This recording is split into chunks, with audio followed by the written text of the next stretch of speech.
Olá, está começando mais um ponto de encontro e hoje, aqui nos estúdios da TV Câmara, nós temos a honra de receber o vereador Maurício Gasparini, do União Brasil, e também a Tônia Coelho, ela que é fotógrafa e conselheira municipal da Onda Autismo, organização neurodiversa pelos direitos dos autistas. E o nosso tema de hoje é a importância de boas políticas para a inclusão. Esse tema é de extrema importância, né, vereador? Bom dia, Jane. Prazer estar aqui de volta à TV Câmara, depois de tanto tempo, né? Verdade. E fico muito feliz, o ponto de encontro está sendo líder de audiência aqui da TV Câmara. Seu talento é sempre muito bom reencontrá-lo, viu, Jane? Vocês também. Estou muito feliz de hoje estar trazendo aqui a Tônia, que é uma amiga acima de tudo. Está aqui acompanhada do Jorge também, um grande amigo, um grande luthier também, faz um violão que você precisa ver, viu? Quem precisar de luthier em verão, me liga que eu indico o Jorge. E um casal de amigos que Deus me deu de presente na minha vida e que a gente tem caminhado juntos nesse tema, né, tão importante hoje em dia para a sociedade, que é o tema da inclusão. E quando recebi o convite para estar hoje aqui na TV Câmara e poder trazer uma pessoa para falar sobre qualquer assunto, a primeira pessoa que me veio na cabeça foi a Tônia, porque eu assisti uma palestra com ela há uns dias atrás, lá no Rotary Ribeirão Preto Boulevard, a minha companheira lá, e eu fiquei assim impactado, Jane. Eu falei, eu preciso dividir isso com o público lá da TV Câmara. Por isso que eu trouxe a Tônia hoje aqui para conversar com a gente nesse encontro. Agradecer a sua presença aqui, eu sei que teu dia é muito corrido, mas que você falasse um pouquinho da importância da inclusão. Já já nós vamos falar dos projetos do vereador Maurício Gasparini aqui na casa, à frente das inclusões, mas que você falasse um pouquinho da sua história, contar para o telespectador, conhecer um pouquinho a Tônia Coelho. Bom dia, Jane. Bom dia, Maurício. Bom dia a todos, né? Agradecer, né, a oportunidade da gente estar podendo falar sobre isso, porque a visibilidade da inclusão da pessoa com deficiência é importantíssimo para nós, né? A gente já evoluiu muito. Eu falo para as pessoas que a cidade de Ribeirão Preto está além da inclusão, né? Inclusive que eu tenho duas meninas dentro do transtorno do espectro do autismo, a Maria Beatriz, que tem 24 anos, e a Maria Cecília, que tem 10 anos. E o lugar que mais me acolheu e incluiu dentro do ensino da educação inclusiva foi a escola municipal. Olha que bom esse depoimento, né, vereador? É uma excelente notícia para quem necessita, porque só quem precisa e no dia a dia está acompanhando sabe a luta de vocês, né? Exatamente, Tônia? Exatamente. Porque não é fácil, né, vereador? Para uma pessoa que não tem a dimensão do que é estar incluída, a pessoa que tem não só o autismo, mas qualquer outra, como que fala, outra... Eu não sei o termo, não é nem deficiência, exatamente, outro transtorno, para estar incluído na sociedade. E é importante, né, Tônia? Eu queria que você falasse um pouquinho a sua trajetória. Bom, minha profissão é fotografia, né? Mas em 2014 a Maria Cecília, na época com 2 anos, eu percebia que ela não falava, tá? De jeito nenhum. E eu comecei a procurar. Como ela não fala, Jorge, ela não está falando, 1 ano e 8 meses, 1 ano e 9 meses. E a gente levava no pediatra, informação importante, tá, gente? O pediatra, a maioria deles ainda não sabe, tem que ser especialista para fazer o diagnóstico. Não estão preparados? Não, não estão. Outra informação importante, autismo não tem rosto, tá? Não tem características físicas. Né? Os casos que vêm acompanhados de síndrome rara, paralisia cerebral, síndrome de Down, tá? Tem espectro, em todas as deficiências aparece, tá? Mas o autista mesmo, ele não tem, né? Que tem quando se é diagnosticado o autismo, ele não é visível. E eu e o Jorge preocupados. Como que a gente vai fazendo? O Jorge virou para mim e falou, vamos pôr na escolinha municipal, né, na creche, na EMEI, vamos ver o que né? E a gente colocou, às vezes, a escola, porque a gente pensava assim, a Cecília é a mais novinha, a diferença entre ela e a irmã mais velha é 8 anos. Então eu pensava assim, não tem criança para brincar, tem muita adulta em casa, né? É diferente. Só convive com adulto, então vamos colocar na creche para interagir. Aí o Jorge falou, vamos pôr na creche. E foi assim, e eu desconfiava já, porque a gente... Mãe, né? Mãe percebe. Olha, mãe, né? Tem... Primeiro ela se machucava, não sentia dor. Tá? Ela batia a cabeça, ela cortou a mão e ela não chorava, ela não sentia dor. E não falava, não olhava nos olhos. Eu falava, tem alguma coisa diferente? Aí foi para a escola e a psicopedagoga entregou não é laudo, é uma informação. Ela chegou para mim e falou, mãe, porque o psicopedagogo ou o professor, ele não dá diagnóstico, tá, gente? É o médico que dá, vamos deixar isso... Essa informação, uma orientação. Ele dá, né, Tônia? Aí ela chegou para mim e falou, olha, procura ajuda, porque a sua filha tem alguma dificuldade aí, ela tem alguma questão de desenvolvimento, procura ajuda. E ela colocou lá, para me ajudar, uma carta, né, pedindo para eu procurar um médico. Olha, ela não olha nos olhos, não interage com as outras crianças, não fica na sala de aula, não está falando. E a partir daí eu fui procurar e fui descobrir que tem que se procurar um especialista na área. Tá? E essa informação é muito importante para as mães que estão assistindo agora. Exatamente. Que às vezes não tem esse conhecimento, né, vereador? Então, é muito importante, não é? Esse depoimento de uma mãe. Eu estava ouvindo a Jane falar e já me passou um monte de coisa na cabeça. Nós que somos de uma geração um pouquinho mais lá para trás, a gente viveu um momento em que a inclusão não existia. Exatamente. As escolas, tanto as particulares quanto as públicas, elas condenavam crianças a ficarem totalmente isoladas numa sala de aula, onde todo mundo chamava aquelas crianças de débil mental. Esse era o termo da época. Forte ali é a demais, escola, né? Ali é a sala dos retardados. Eu acho que quem tem a minha idade, acima de 50 anos, viveu muito bem. Exatamente. Isso, né? Sabe o que é que você está falando? Não estamos aqui criticando, não estamos fazendo uma constatação. Exatamente. E quando a gente fala isso, parece que faz muito tempo, mas não, foi agora. Pouco tempo, né? Agora, né? E algumas escolas, infelizmente, não estão preparadas ainda, não tiveram nenhum tipo de capacitação. Quando a gente fala de estado de São Paulo, Ribeirão Preto, quando a gente fala do que está acontecendo aqui, gente, é uma exceção.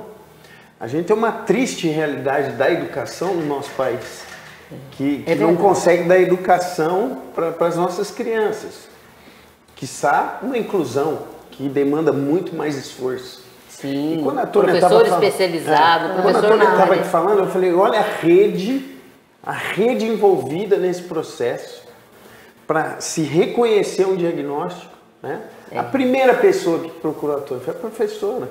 Quer dizer, se os professores hoje não tiverem capacitados para realmente poder enxergar algum tipo de transtorno numa criança e poder chamar os pais, poder fazer esse encaminhamento, essa criança vai estar condenada a viver ali e quem sabe até dali 1 ano, 2 anos sair da escola, porque não consegue a convivência. Depois, o médico. E eu participei de uma palestra também, foi em outro Rotary, no Rotary Jardim Paulista, que eram só profissionais da área da saúde e que eles tinham montado um curso de capacitação para médicos, para saberem diagnosticar o autismo. Então, assim, não é só pediatra. Acho que um clínico geral que te recebe, por exemplo, porque muita gente nunca teve a oportunidade de sentar na frente de um pediatra com o filho. E vai além, vai além do posto de saúde. E vai mais ainda, vereador, e a Tônia me corrige se eu estiver errada. A sensação de você estar numa fila, de repente, uma criança, ela tem algumas situações e que você tem que explicar. E as pessoas sem paciência, sem o amizade, sem aquele carinho, aquele calor humano, e já fala, puxa, mas que criança que não para, que criança que grita, e não sabe o que está acontecendo. Isso sempre aconteceu, mas Não agora é? chega até nós através do celular. Exatamente. Que as pessoas filmam Exatamente. e viraliza um acontecimento desse. Exato. Mas imagina durante todo esse tempo, quantos casos desses que já tiveram, que ninguém filmou e que ficou por isso mesmo. Companhias aéreas, cinemas, Exatamente. escolas, shoppings, vai falando, né? Mercados. Bom, as suas dificuldades, as suas conquistas, Tônia, eu gostaria que você, como mãe, falasse para o telespectador, porque essa mãe que está assistindo, essa avó que cuida, essa tia, esse tio, pode, através desse seu depoimento, entender um pouquinho mais o que está acontecendo com meu filho, o que está acontecendo na minha casa. Sim. Eu queria que você falasse esses desafios que você passou.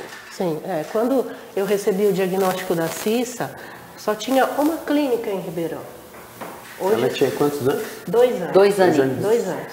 Hoje são várias, tá? O acesso à informação, graças à Onda, às outras entidades, aos grupos de pais, ao Marcos Mion, hoje, sobre informação é gigante. Viralizou, tá? Mas a gente ainda chega nos lugares e as pessoas sequer sabem o que é o autismo. Naquela época, a Cecília não foi escola pública, ela passou por 5 escolas particulares. Ela não ficava. Porque quando a gente não conhece o que é, a gente desenvolve um preconceito daquilo, tá? É um preconceito. Então, você olha para aquela criança, nossa, como ela é birrenta, como ela é mal educada, Como ela se grita. joga no chão, grita, se morde, bate a cabeça. Então, aquela ideia que a pessoa faz, ela faz porque ela não sabe. Não. Então, a primeira coisa é informar. Eu aprendi uma coisa muito importante, isso eu aprendi a duras penas sozinho. Eu preciso chegar na escola e sentar com o corpo pedagógico. O que aconteceu na escola municipal foi ao contrário. O corpo pedagógico fez uma reunião de pais com os pais de crianças com deficiência e se reuniu para conhecer os pais. Porque é preciso fazer uma rede. É uma rede de profissionais da educação, de familiares, porque a família precisa de apoio. Precisa da estrutura, né, extremamente, de extrema importância, porque a própria família não aceita o diagnóstico. Porque você idealiza um filho.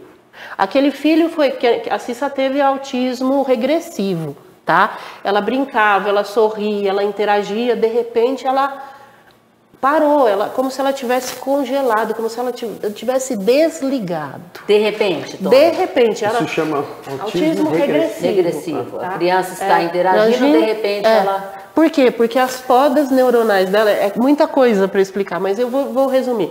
As podas neuronais que uma criança com autismo tem, que é aquelas podas que acontecem no cérebro quando ela vai desenvolvendo, não precisa de tanto neurônio, elas são diferentes de uma pessoa neurotípica. Então, essa criança, ela não vai ter o equilíbrio do desenvolvimento. Ela vai atrasar a fala e, por exemplo, se desenvolver mais na parte da visão. É desequilibrada.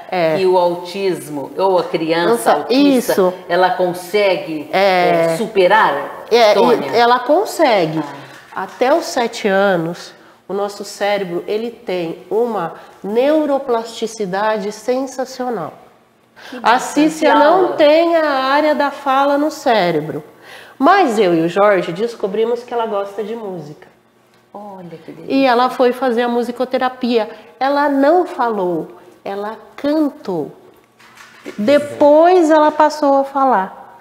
Então você tem que ver a potencialidade da criança, aonde ela se desenvolve e procurar aquela terapia, aquele profissional que pode te ajudar. Mas isso é em rede. Sozinho a gente não faz nada. É que nem eu e o Gasparini. Eu cheguei pro Gasparini, ó, tem lei e tal, vamos ver o que a gente pode fazer. Como você pode me ajudar? Aí ele chegou para mim, Tônia, você entende do autismo, você tem a experiência, você tem na família, você tem contato com os profissionais.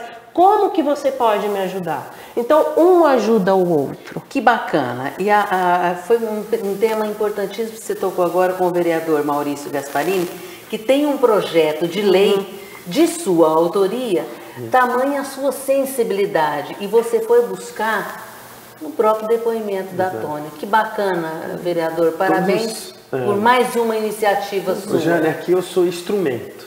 Que eu bacana. sempre falei isso. O vereador, o vereador ele tem que se enxergar como um instrumento da população aqui na Casa de Leis. Na realidade, esse projeto não é de minha autoria. Tem várias mãos aí. Inclusive a Tônia participou. Que bacana você buscar esse apoio em quem tem o conhecimento. E eu acho que é fundamental. Eu lembro quando eu instalei a Comissão Permanente de Segurança Pública aqui na Câmara, segurança pública era um assunto que não existia aqui dentro, porque todo mundo falava que era um dever do Estado, do governo do Estado de São Paulo. O município não precisava se preocupar com a segurança pública. Não. Quem está sofrendo somos nós aqui, então nós vamos pegar esse assunto. Você via isso no dia a dia. Só que eu não entendia nada de segurança pública. Aí eu falei, quem vai falar o que nós temos que fazer? Não sou eu. Eu estou abrindo um canal de diálogo entre a comunidade e as forças vivas de segurança, que é policial militar, polícia civil, guarda civil municipal, polícia federal. Que são aquelas pessoas que estudaram segurança pública. Que vivem diariamente os problemas da segurança pública. Tem esse know-how, né? Tem a então quem vai dar o diagnóstico e a cura ali não sou eu. Eu posso dar uma opinião, mas o exato diagnóstico não sou eu. E quando a gente fala de doenças raras, de transtornos, de deficiências, a gente tem que ter muito cuidado, mas muito cuidado mesmo. Eu percebi isso.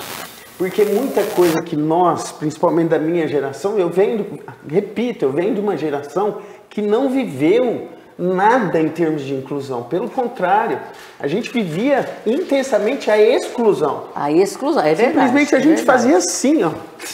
Então a gente não se preocupa nem como que era o jeito certo de falar o nome da doença, de como se referir a uma pessoa, né? De se portar a essa pessoa. E a evolução veio acontecendo. E, logicamente que o gestor público que ficar fora disso vai ficar perdido no tempo e não vai participar desse processo. Eu fiz questão de ir ao encontro dessas pessoas. Antes da Tônia, já estava em um processo muito legal com pessoas aqui de Ribeirão Preto que vivem essa causa há muito tempo. Então, um dos primeiros projetos que eu fiz aqui na casa, eu até estava falando com a Tônia agora se estava certo o dia, porque a gente está vivendo abril agora, que é o mês, né? A conscientização e tal. Só que eu entrei, o primeiro projeto sobre autismo que eu entrei na casa foi lá atrás, que no dia 18 de junho a gente fez o Dia Municipal do Orgulho Autista. E aí eu falei, Tônia, será que eu errei a data? Porque o meu projeto é junho. Aí ela explicou que não, que tá certo, depois ela vai explicar o porquê. Mas isso não bastava. Esse dia do orgulho é um dia de conscientização. É onde a gente vai fazer o que nós estamos fazendo aqui agora. Vai para a TV, vai para o rádio, vai nas escolas, nas igrejas, aonde der para a gente falar, né, dessa onda, a gente vai e fala. É um dia de conscientização, mas só isso não bastava. Porque a partir daquele instante eu comecei a virar um pouco de referência aqui na casa para mães igual a Tônia, para pessoas que queriam se capacitar e não sabiam como, para pais que tinham filhos com transtorno do espectro autismo e queriam uma carteirinha de identificação e aqui em Ribeirão não existia. E eu fui viver, mães que vinham aqui no meu gabinete desesperadas, chorando, porque mais uma vez a escola que a criança não estava preparada e a criança mais uma vez ia sair da escola e não tinha para onde ir, ou seja, ia perder mais um ano, né? E eu comecei a viver aquilo intensamente. Eu falei, meu Deus, vamos juntar todo mundo, né? E começar a ver com mais carinho isso e saber o que a gente pode ajudar, quais são as principais demandas dessas mães, né, desses pais, dessas crianças aqui na nossa cidade.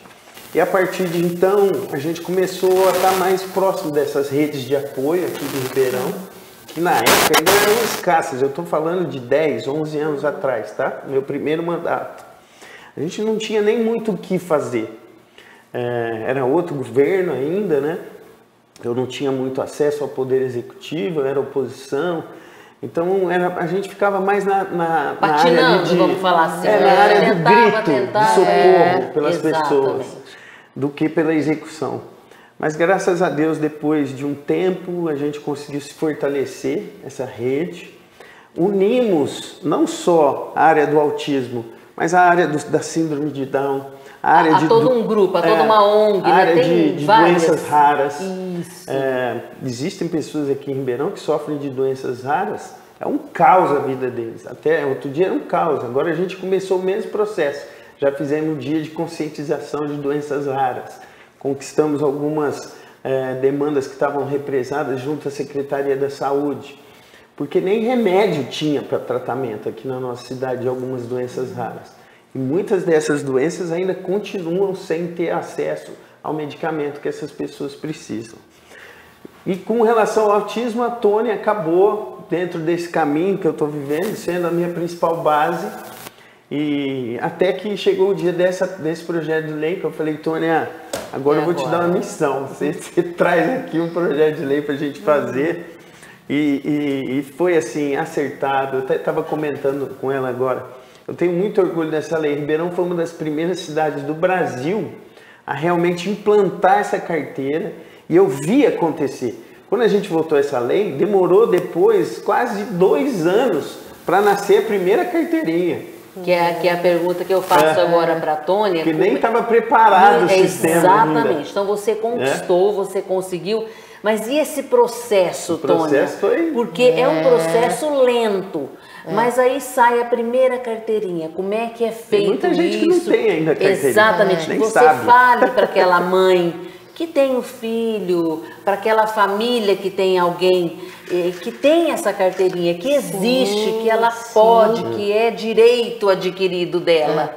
E uma boa notícia, Jane, semana passada, o governador Tarcísio, eu fiquei muito feliz quando eu vi, porque eu vi a nossa onda ali junto, né? Ela anunciou que vai fazer essa carteirinha agora a nível de estado. Olha que bacana! Legal, quer dizer, hoje nós temos a nível municipal. Já vamos caminhar o guarda-chuva para o estado e que sai para o Brasil inteiro, né? E eu tenho certeza que isso vai aí caminhar muito. Por quê? Porque existe isso sim, é uma realidade que nós temos que enfrentar. E essas conquistas, Tônia, eu vi aqui que você já foi fotógrafa da FADA, que é uma outra conquista que eles tiveram também, que é um outro transtorno, que não é o TEA, né? É uma síndrome de Down. Então, várias outras conquistas que eles também tiveram. E você, no dia a dia, fotografando. Então, vamos falar um pouquinho desse seu lado fotógrafa também, né? Como é que é essa emoção de estar ali no dia a dia com essas crianças? Aliás, eu fui conhecer a Tônia fotografando dentro da PAI. Olha isso, com esses adolescentes, com esses adultos. E o trabalho que você faz brilhante lá também, viu, vereador? Sim. Bom, eu era fotógrafa, fazia eventos, fazia books. De repente me chegou esse universo. Como que eu posso ajudar essas pessoas? A gente precisa dar visibilidade. A gente precisa fazer a sociedade vê-los para que eles possam ter a curiosidade, não, quem são? Como que é a vida dessas pessoas com deficiência? Quais são os movimentos? Então, colocando essa visibilidade, a gente começa a criar empatia. A gente vai criando empatia nas pessoas. E através da empatia a gente começa o trabalho de conscientização. O que você me falou, é um processo lento? Mas ele precisa acontecer. Né? E quando você fala de visibilidade, tem 2 situações que eu quero colocar. Uma, que nós, não sei se ainda é vivo e o Gasparinho Maurício vai me ajudar. Nós temos um diretor de um clube grande em Ribeirão Preto, que tinha um filho. Sim. com um transtorno. E esse diretor levava o filho dele em todos os lugares. Isso é a inclusão. Parabéns a esse diretor, a esse parceiro, a essa conquista que ele era um exemplo vivo. Abriu muitas portas, porque antigamente as famílias escondiam esse filho. Não, eu estou errada, Tônia? Não. Há um e tempo não é atrás. para esconder. Hoje a gente tem essa informação que você está passando aqui agora. E isso é importante mostrar para a família que essa criança, esse adolescente tem que estar inserido na sociedade. Mais do que nunca. E quando você fala do Marcos Mion, por que eu estou te falando da visibilidade e que você tocou aqui, um assunto brilhante, com maestria você pôde tocar o nome dele, essa inclusão e essa visibilidade que ele dá ao filho dele faz com que todas as mães tenham força. Exatamente. Ou eu estou errada, Tônia? Não, inclusive para aceitação do diagnóstico. Exatamente. Até para médicos poderem estudar um pouquinho mais, como o próprio Maurício Gasparini colocou aqui agora que ele esteve numa palestra, onde tinha palestra para os médicos. É isso, fazendo com que eles também se aperfeiçoem para esses diagnósticos, para que não seja tardio. Não é verdade, Tônia? Exatamente. Quanto mais cedo, melhor o prognóstico, melhor o desenvolvimento. Ah, mas eu diagnostiquei tarde. Vamos lá. Nunca é tarde, né, Tônia? Nunca é tarde. Sempre há uma forma e uma interação. Com certeza. Ou de uma forma de música, ou de uma arte, que seja na pintura, ou que seja no artesanato. Quer dizer, a criança busca, né? Ela mesma consegue. Ela tem os potenciais dela. Exatamente. A gente tem que saber olhar para eles. Respeitar o momento deles, respeitar e aproveitar tudo que eles gostam. Né, Tônia, uma coisa muito importante que você falou na tua palestra que eu quero dividir com o público aqui da TV Câmara. Que muitas vezes, e eu acho que o gancho que você deu é falar nisso. O primeiro desafio a ser vencido, quando a gente está falando de diagnóstico, é a mãe e o pai aceitarem o diagnóstico. Esse é o primeiro desafio. Porque, infelizmente, e isso acontece até hoje, você pode estar com a professora, um próprio médico, fazendo um encaminhamento, mas o pai e a mãe não aceitam. Fala, imagina, meu filho não tem nada disso, isso aqui é coisa normal de uma criança. É fundamental o que você está falando. Como se aceitar o diagnóstico do transtorno do espectro autismo fosse uma coisa... Uma punição. Ruim, o que não é. E a população precisa saber disso. Muitas vezes, essa criança, ela vai ser uma pessoa de grande sucesso na vida. Tendo o tratamento o apoio normal, familiar. o apoio familiar, ela vai chegar, e muita gente não sabe já. Vocês sabiam que o Messi, o maior jogador de futebol da história da Argentina, e agora ganhou a taça de melhor do mundo, número 1 no mundo, foi diagnosticado com autismo. É verdade, ele tem o TEA, né? O transtorno espectro autista. O Elon Musk, o Bill Gates, o Steve Bill Jobs. Gates, Elon Musk. O Steve Jobs da Apple. Só esses três grandes nomes da a tamanha importância. Você não está condenando nada. Pelo cada contrário. Um tem o seu espaço. Todos têm capacidade. Uma avenida para essa criança. Todos têm capacidade. E outra coisa, a gente enriquece a sociedade.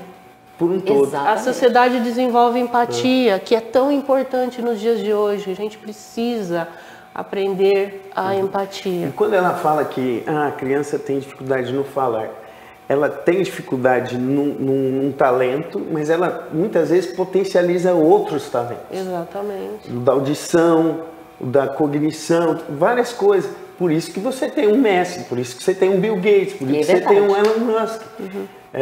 São pessoas que enxergam coisas que muita gente não enxerga. E o que é bacana falar, Tônia, o nosso tempo está quase acabando, mas eu preciso falar isso porque eu quero que você feche aí essa nossa entrevista, agradecer imensamente esse carinho que você teve com a gente, o vereador Maurício Gasparini, podendo explicar para a nossa comunidade esse tema que é de extrema importância, que é essa inclusão. Mas a criança, ela não tem a maldade vem do adulto. Sim. Então, eu queria que você encerrasse falando isso, que na escola muita criança ajuda o próximo, ajuda o coleguinha, e isso é muito importante, né?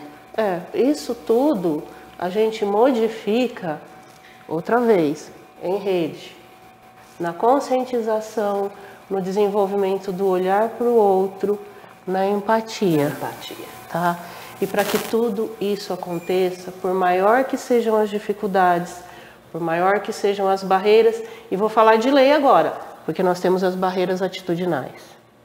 O maior obstáculo que nós enfrentamos, eu e o Jorge, não foram espaços, não foram assistência, não foi a procura de especialistas, foram as pessoas que não estão conscientizadas. Não estão preparadas. Que não estão preparadas. E eu falo assim para as famílias, não desistam. Não desistam. Bacana, obrigado por essa oportunidade. Para mim é sempre uma honra estar do lado da Tônia, que já está virando uma referência, né, não só na nossa cidade, mas em toda a região. Tenho acompanhado o trabalho dela de agente transformadora, né, dessa rede de apoio, que é muito importante. Eu quero aqui aproveitar a grande audiência e dizer o seguinte: você, pai e mãe, que ainda não tem a carteirinha, você pode entrar no site da prefeitura. No site da prefeitura vai ter uma aba onde você acessa ali, e ali está todo o processo para você tirar essa carteirinha. É muito importante você fazer isso, porque o seu filho, a partir desse instante, passa a ser assistido por toda essa rede de apoio que já existe aqui em Ribeirão Preto. Desde a área do transporte público, a gente fez uma outra lei, por exemplo, que garante a essas pessoas estarem indo com cães de guias para dentro do ônibus, porque muitas cidades não autorizam isso.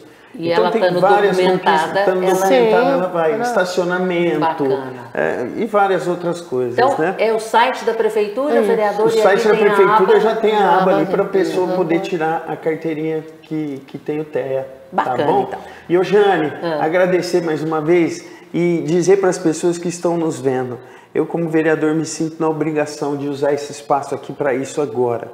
Ainda no caminho para cá eu recebi o telefonema de uma mãe desesperada porque a filha não queria ir para a escola, porque estava com medo desses ataques que estão acontecendo. Essa onda aí desses fake news. O papel do pai e da mãe nesse momento é fundamental. Você não pode deixar uma criança de 6, 7, 10, 12 anos decidir o que faz da vida. Quem decide é o pai e a mãe. Se essa criança está com medo, com 6 anos de idade, de um ataque numa escola, é porque os pais estão falhando na conversa, ou então não estão olhando os WhatsApp que estão chegando para essa criança, o que ela está vendo na internet, porque alguém levou esse terror para dentro dessa criança. A gente sabe que as crianças hoje fazem parte de grupos de WhatsApp e é aí que está o problema. Então você, pai e mãe, pegue o celular do seu filho, veja o que ele está... quais as informações que estão chegando nele. Agora o governo abriu um canal de denúncias. Se você está vendo algum aluno, alguma coisa acontecendo na sua escola, não precisa se identificar. Eu já pus no meu Instagram, Maurício Gasparini, o canal de denúncia. Denuncia e aí vai se verificar se procede ou não a informação. Fake news, gente. Ontem já falaram que aconteceram 2 ataques em escolas de Ribeirão. É fake news, não aconteceu nada.